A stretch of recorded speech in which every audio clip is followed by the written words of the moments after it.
안녕하세요, 여러분. 오늘 저희는 지금 전 세계 기술 지형을 정말 뜨겁게 달구고 있는 두 가지 키워드죠.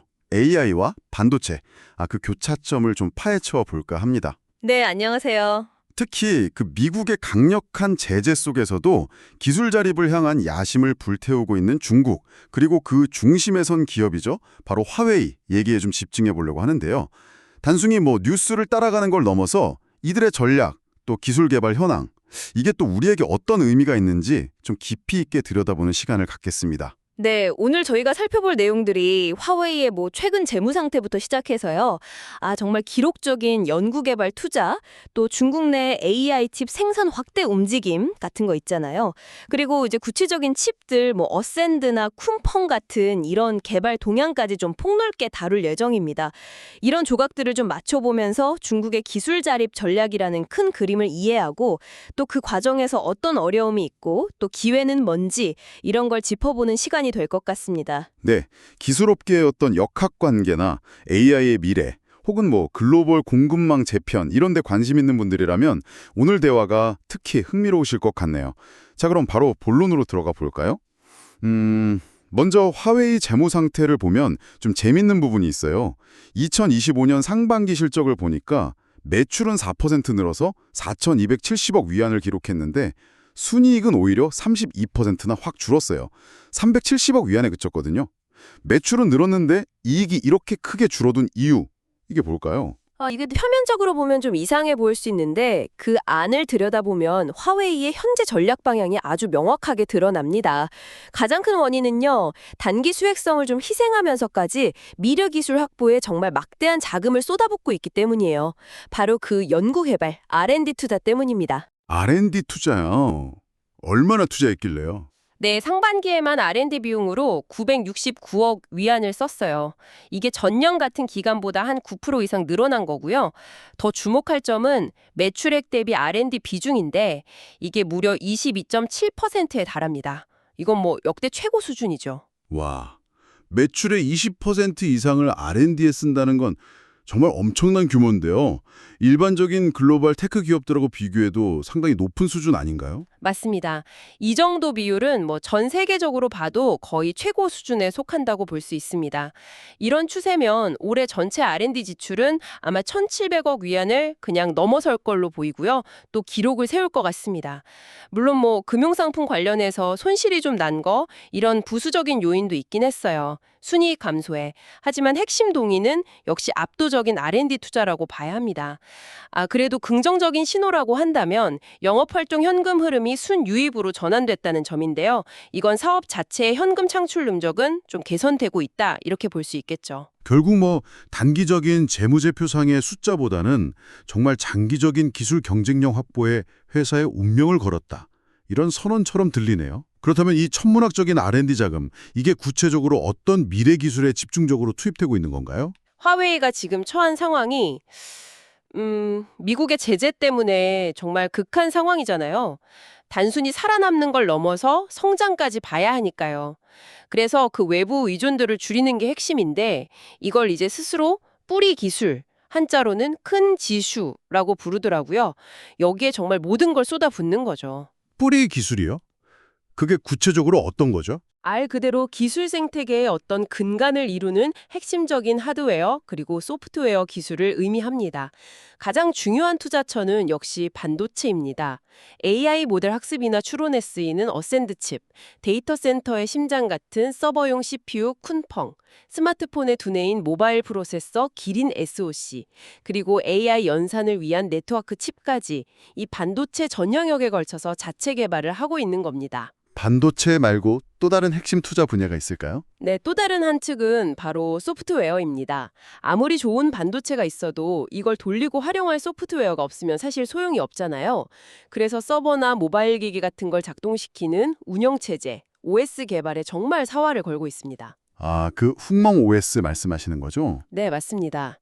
대표적인 예가 바로 자체 개발한 훅멍, 영어로는 하모니 OS죠. 그리고 데이터를 효율적으로 관리하고 처리하는 데이터베이스 시스템 같은 이런 기초 소프트웨어 역량 강화에도 상당한 자원을 투입하고 있어요. 예를 들면 그 훅멍 OS 개발에만 1만 명이 넘는 개발 인력이 투입되고 연간 수백억 위안의 예산이 들어간다고 알려져 있거든요. 코드라인 수만 해도 1억 3천만 줄이 넘는데 그 대부분을 자체 개발했다는 점은 이들의 의지를 좀 보여주는 대목이죠. 와, 하드웨어인 반도체랑 소프트웨어인 OS, 데이터베이스 이 두 가지 뿌리 기소를 동시에 확보하겠다 이런 전략이군요. 정말 쉽지 않은 도전인데 그럼 생산 쪽은 어떤가요? 최근에 중국 내 AI 칩 생산 능력이 엄청 늘어날 거라는 보도가 있었는데요. 네, 맞습니다. 중국 정부 차원에서 자국산 AI 프로세서 생산량을 내년에 현재 한 3배 수준까지 끌어올리겠다 이런 목표를 세웠다는 소식입니다. 이건 아무래도 미국의 첨단 AI 칩 수출 통제에 정면으로 맞서서 어떻게든 자급자족 생태계를 만들겠다는 아주 강력한 의지의 표현으로 볼 수 있겠죠. 이 과정에서 화웨이 같은 칩 설계 회사랑 SMIC 같은 파운드리, 그러니까 반도체 위탁 생산 기업 간의 협력이 아주 핵심적인 역할을 합니다. 혹시 뭐 화웨이만을 위한 생산 라인 증설 계획 이런 것도 있나요? 관련된 보도를 보면 화웨이의 첨단 칩 생산을 지원하기 위해서 올해 말에 한 곳, 내년에 두 곳 이렇게 해서 총 3개의 신규 팹, 그러니까 반도체 공정 건설이 추진되고 있다고 합니다. 물론 화웨이는 이 팹들을 뭐 직접 소유하거나 운영한다 이런 보도에 대해서는 공식적으로 부인하고는 있어요.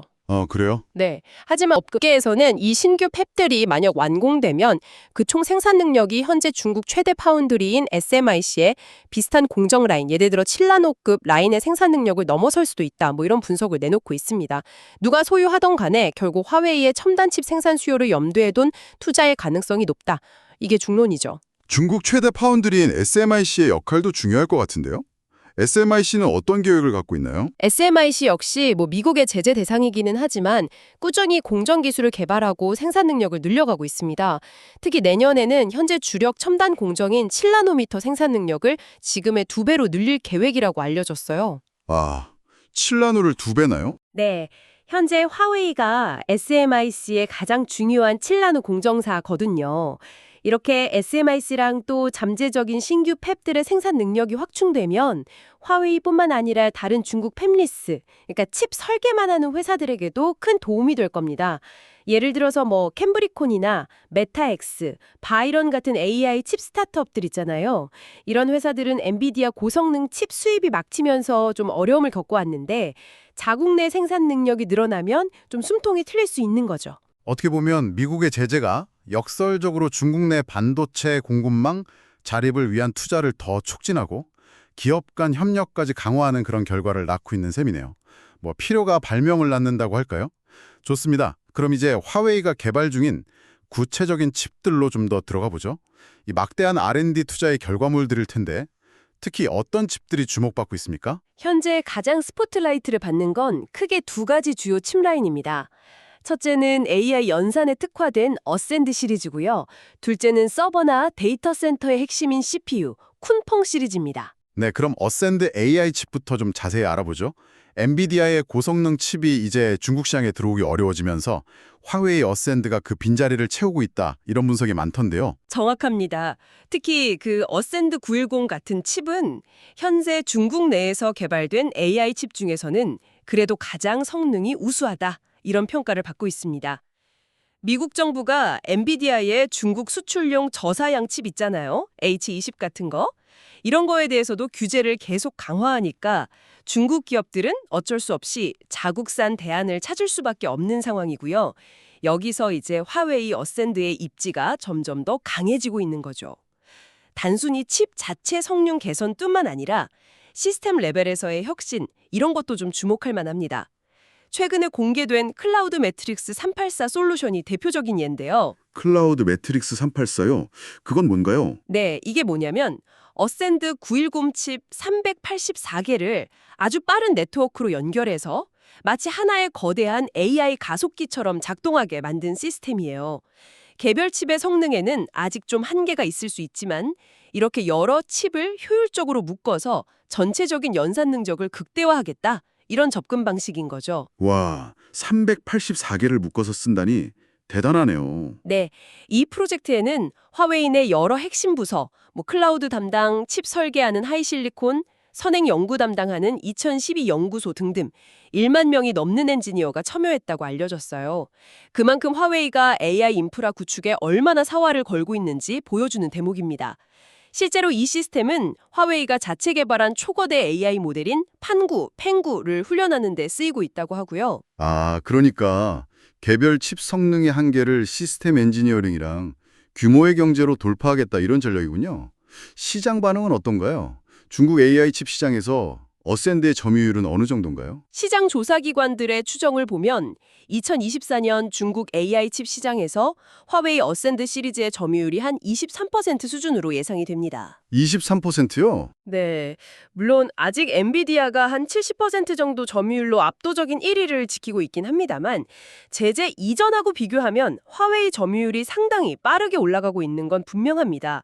더 중요한 건 단순히 칩 판매를 넘어서 어센드를 중심으로 한 어떤 생태계, 그러니까 소프트웨어나 하드웨어 파트너들이 참여하는 이 생태계의 가치가 커지고 있다는 점이에요. 화웨이 부사장 마하이쉬라는 사람 언급에 따르면 쿤펑이랑 어센드 생태계 관련 비즈니스 가치가 2023년에 이미 300억에서 400억 위안, 우리 돈으로 하면 약 5조 7천억에서 7조 6천억 원 정도 규모에 달했다고 하거든요. 물론 이 숫자의 정확한 산정 기준은 좀 불분명하긴 하지만 성장세 자체는 분명해 보입니다. 엔비디아의 아성에 도전하기에는 아직 갈 길이 멀지만 그래도 확실한 발판을 마련하고 있다 이렇게 볼 수 있겠네요.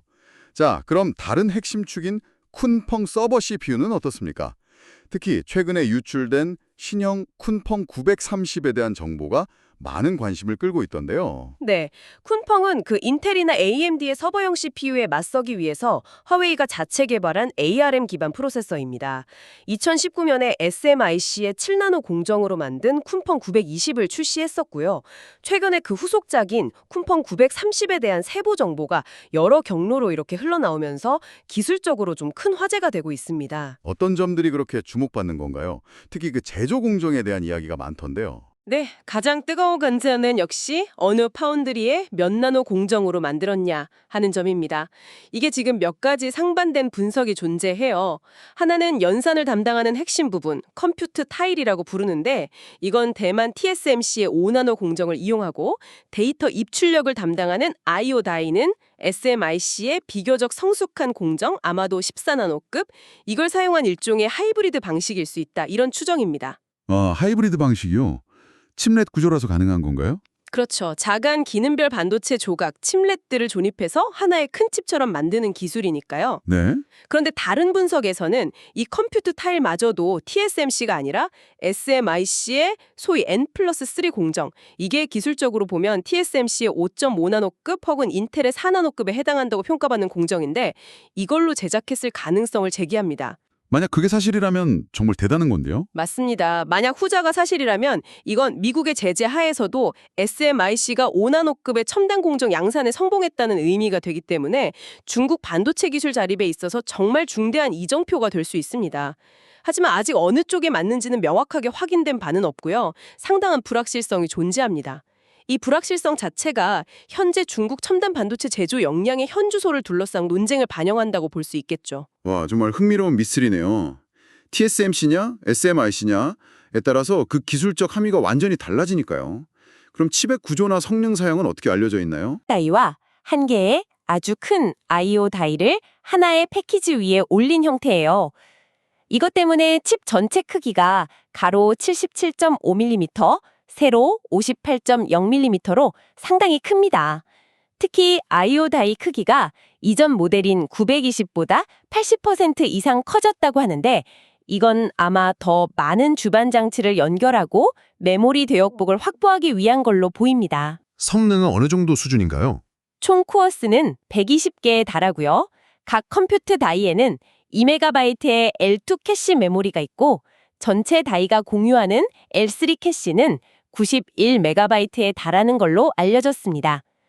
아키텍처는 화웨이가 자체 개발한 ARM 기반의 타이산 코어를 사용하고요. 최신 인터페이스인 PCIe 5.0 규격을 96개 레인이나 지원하고 16채널 DDR5 메모리를 지원하는 등 고성능 서버 시장을 겨냥한 사양을 갖추고 있습니다. 듀얼 소켓 구성, 그러니까 CPU 2개를 하나의 보드에 장착하는 것도 가능하고요. 와, 120개 코어에 16채널 DDR5 메모리라니 사양만 들어보면 정말 상당한 고성능인데요. 실제 시장에서의 평가는 어떤가요? 중국 내 서버 시장에서 쿤펑의 입지는 어느 정도인가요? 이미 기존 쿤펑칩, 주로 920이겠죠. 이걸 탑재한 서버는 중국 전체 서버 시장에서 20% 이상의 점유율을 차지하고 있는 걸로 파악됩니다. 특히 공공기관이나 국영기업처럼 중국산 칩 사용이 권장되는 시장에서는 점유율이 50%를 훌쩍 넘는 거의 압도적인 위치를 점하고 있습니다. 그렇군요. 만약에 쿤펑 930이 성공적으로 양산돼서 보급된다면 중국 내 서버 시장에서 인텔이나 AMD의 점유율을 더욱 잠식해 나갈 가능성이 높다고 봐야겠죠. 다만 실제 성능이 동급의 인텔 제온이나 AMD 에픽 프로세서랑 비교해서 어느 정도 수준인지는 아직 객관적인 벤치마크 결과가 좀 부족해서 단정하기는 어렵습니다. 네, 정말 놀라운 속도로 추격하고 있다는 인상을 주네요. 특히 쿤펑 930의 제조 공정을 둘러싼 미스테리는 앞으로 중국 반도체 기술력을 가늠할 아주 중요한 관전 포인트가 될 것 같습니다. 칩렛 접근 방식도 인상적이고요. 그런데 앞서 말씀하셨듯이 단순히 개별 칩의 성능을 높이는 것만으로는 좀 부족할 것 같아요. 특히 AI 분야에서는 엔비디아의 쿠다 같은 아주 강력한 소프트웨어 생태계가 버티고 있으니까요. 중국 전체의 기술 생태계를 구축하려는 노력, 이건 어떻게 진행되고 있나요? 그 점이 아마 중국의 AI 반도체 자립 노력에서 가장 중요하면서도 또 가장 어려운 과제가 아닐까 싶습니다. 좋은 하드웨어를 만드는 것도 물론 중요하지만 개발자들이 그 하드웨어를 쉽고 효율적으로 활용할 수 있게 지원하는 소프트웨어 스택, 라이브러리, 개발 도구, 커뮤니티 이런 걸 포괄하는 생태계 구축은 훨씬 더 많은 시간과 노력이 필요하거든요. 엔비디아의 쿠다 생태계는 거의 20년 가까이 하드웨어랑 같이 발전하면서 쌓아올린 결과물이기 때문에 이걸 단기간에 따라잡는다는 건 정말 어렵습니다. 그런 생태계 구축을 위한 구체적인 움직임으로는 어떤 것들이 있을까요? 최근에 중국의 유망한 AI 스타트업인 딥시크의 행보가 좀 시사하는 바가 큽니다. 딥시크는 AI 모델 학습이나 추론할 때 사용하는 데이터 표현 방식 중 하나인 FP8, 그러니까 8비트 부동소 시점 데이터 폼의 표준화를 주도하고 있어요. FP8이요? 네, FP8은 기존의 FP16이나 FP32보다 데이터 정밀도는 좀 낮지만 연산 속도랑 메모리 효율성을 크게 높일 수 있다는 장점이 있습니다. 딥시크는 화웨이의 어센드 910D 같은 자국산 AI 칩에 자신들의 AI 모델을 최적화하면서 이 FP8 포맷을 아주 적극적으로 활용하고 있습니다. 이건 어떻게 보면 하드웨어 성능의 절대적인 격차를 데이터 처리 방식의 혁신이나 소프트웨어 최적화를 통해서 어느 정도 만회하겠다, 이런 전략으로 해석될 수 있습니다. 중국 칩으로 중국 모델을 돌리는 중국 생태계를 만들면 하드웨어 열세를 극복할 수 있다. 이런 그들의 주장은 이런 맥락에서 나온 거죠. 하드웨어의 약점을 소프트웨어랑 데이터 포맷 최적화로 보완하겠다. 정말 흥미로운 시도네요. 이런 노력이 성공하려면 칩 제조사, AI 모델 개발사, 소프트웨어 도구 개발사 등등 생태계 전반에 아주 긴밀한 협력이 필수적이겠는데요? 그렇습니다. AI 연산을 위한 컴퓨팅 칩, 어센드 같은 거죠. 그리고 일반 연산을 위한 서버 CPU, 쿤펑 같은 거. 이것뿐만 아니라 AI 연산의 필수적인 고대역폭 메모리, HBM이라고 하죠. 예를 들어 중국 CXMT가 개발 중인 HBM3 기술 같은 거. 그리고 이 모든 걸 연결하는 고속 인터커넥트 기술. 마지막으로 개발자들이 사용하는 프로그래밍 언어, 컴파일러, 라이브러리 같은 소프트웨어 도구까지 모든 요소가 정말 유기적으로 맞물려서 돌아가야 합니다. 물론 이러한 전방위적인 노력 뒤에는 중국 정부의 강력한 정책적, 재정적 뒷받침이 있습니다. 국무원이 발표한 AI 기술 도입 확대 지침이라든지 반도체 제조 및 장비 기업에 대한 막대한 자금 지원, 그리고 이들 기업의 증시 상장, IPO를 장려하는 것 등이 대표적인 예라고 할 수 있죠. 하지만 역시 가장 큰 허들은 소프트웨어 생태계, 특히 쿠다의 벽을 넘는 것이겠군요. 네, 그 점은 아무리 강조해도 지나치지 않습니다. 화웨이도 자체적으로 CAN 컴퓨터 아키텍처 호 뉴럴 네트워크스라는 소프트웨어 스택을 개발하고 관련 기술을 오픈소스로 공개하는 등 쿠다에 대항하기 위한 노력을 기울이고는 있습니다만 아직 개발자 커뮤니티의 규모나 성숙도, 또 지원하는 애플리케이션의 다양성 이런 측면에서 보면 아직 쿠다와는 비교하기 어려운 수준이죠. 흥미로운 사실은 최근 엔비디아가 중국 상하이에서 쿠다 관련 테스트 개발자를 채용한다는 공고를 냈다는 점인데요. 엔비디아가요? 네, 이건 엔비디아 역시 중국 시장에서의 소프트웨어 생태계 주도권을 놓치지 않으려 한다는 걸 보여주고요. 이 분야의 경쟁이 앞으로도 아주 치열하게 전개될 거라는 걸 시사합니다. 네, 결국 하드웨어 생산 능력 확충, 자체 칩 설계 역량 강화, 소프트웨어 생태계 조성, 그리고 정부의 지원과 기업 간 협력 촉진이라는 이런 다각적인 전략이 동시에 추진되고 있는 아주 복잡한 양상이네요. 자, 그렇다면 이러한 반도체 및 AI 집중 전략이 화웨이의 다른 사업 부문들에는 어떤 영향을 미치고 있나요? 전반적인 사업 포트폴리오 관점에서 현재 상황을 좀 짚어볼 필요가 있겠습니다. 화웨이의 사업 포트폴리오를 보면 좀 명암이 엇갈리고 있습니다. 강세를 보이는 분야는 역시 부활에 성공한 단말기 사업, 특히 스마트폰입니다. 자체 개발한 기린칩이랑 훅멍 OS를 탑재한 신제품들이 중국 내에서 아주 큰 인기를 끌면서 2025년 2분기에는 4년 만에 중국 스마트폰 시장 점유율 1위를 탈환하는 기염을 토했습니다. 와, 1위를 다시 찾았군요. 네. 그리고 자동차 관련 솔루션 사업, 전기차나 자율주행 기술 같은 거죠. 이것도 파트너사들이랑 협력해서 판매량을 늘려가고 있고요. 특히 고가 전기차 시장에서 상당한 영향력을 보여주고 있습니다. 다만 자동차 솔루션 사업은 아직 화웨이 전체 매출에서 차지하는 비중이 한 3% 내외로 크지는 않습니다. 그럼 좀 어려움을 겪고 있는 분야는 어딘가요? 아무래도 전통적인 주력 사업이자 캐시카우 역할을 해왔던 ICT 인프라 사업, 그러니까 통신장비 사업 부문이 상당한 압박을 받고 있습니다. 이게 전 세계적으로 5G 통신망 구축 투자가 이제 정점을 지나서 좀 감소세로 돌아섰고요. 특히 중국 내 주요 통신사들, 차이나 모바일, 차이나 텔레콤, 차이나 유니콤 이런 회사들의 설비 투자, 캐펙스라고 하죠. 이 규모가 눈에 띄게 줄어든 영향이 큽니다. 2025년 상반기에 중국 3대 통신사의 설비 투자가 전년 동기 대비 10% 이상 감소한 걸로 나타났거든요. 이건 화웨이의 통신장비 매출에 직접적인 타격을 줄 수밖에 없는 요인입니다. 네, 핵심 사업인 통신장비 부문이 성장 정체 또는 하락 압력에 직면한 상황에서 미래 성장 동력을 확보하기 위해 반도체와 AI라는 이 새로운 분야에 막대한 투자를 집중하는 것은 화웨이 입장에서는 정말 선택이 아닌 필수가 된 셈이네요. 생존과 미래를 건 어떤 전략적 전환이라고 봐야겠습니다. 자, 오늘 화웨이와 중국의 AI 반도체 자립 추진이라는 이 거대한 주제를 다양한 각도에서 깊이 있게 살펴보았습니다. 정리해보면 화웨이는 단기적인 이익 감소를 감수하면서까지 R&D에 정말 전례 없는 규모의 투자를 쏟아붓고 있고, 그 결과 어센드 AI 칩과 쿤펑 서버 CPU 같은 핵심 반도체 분야에서 의미 있는 기술적 진전을 만들어내고 있다. 이걸 확인했습니다. 또한 이러한 화웨이의 노력은 중국 정부 차원의 강력한 자국 내 반도체 생산 능력 증설 계획과 맞물려서 시너지를 창출하려는 움직임 속에서 진행되고 있다는 점도 중요하게 짚어봤습니다. 네, 오늘 논의를 통해서 몇 가지 핵심적인 시사점을 좀 뽑아낼 수 있을 것 같습니다. 첫째는 화웨이의 전략이 단순히 특정 기술이나 제품 개발을 넘어서 미국의 기술 패권에 도전하는 중국 전체의 어떤 장기적인 목표와 아주 긴밀하게 연결되어 있다는 점입니다. 특히 그 뿌리 기술 확보를 통해서 완전한 자체 기술 생태계를 구축하려는 야심은 매우 분명해 보입니다. 둘째는 이런 막대한 투자와 정부 지원에도 불구하고 넘어야 할 산이 여전히 많다는 점입니다. 특히 첨단 공정기술의 안정적인 확보 문제, 아까 말씀드린 쿤펑 930의 미스터리가 이걸 좀 상징적으로 보여주죠. 그리고 엔비디아 CUDA로 대표되는 아주 강력한 소프트웨어 생태계의 벽을 넘어서는 것은 여전히 중대한 과제라고 할 수 있습니다. 셋째는 이러한 경쟁 구도가 단순히 기술 경쟁을 넘어서 글로벌 공급망 재편이라든지 지정학적 역학관계 변화 등 훨씬 넓은 영역에 영향을 미칠 수 있다는 점을 우리가 인식해야 한다는 것입니다.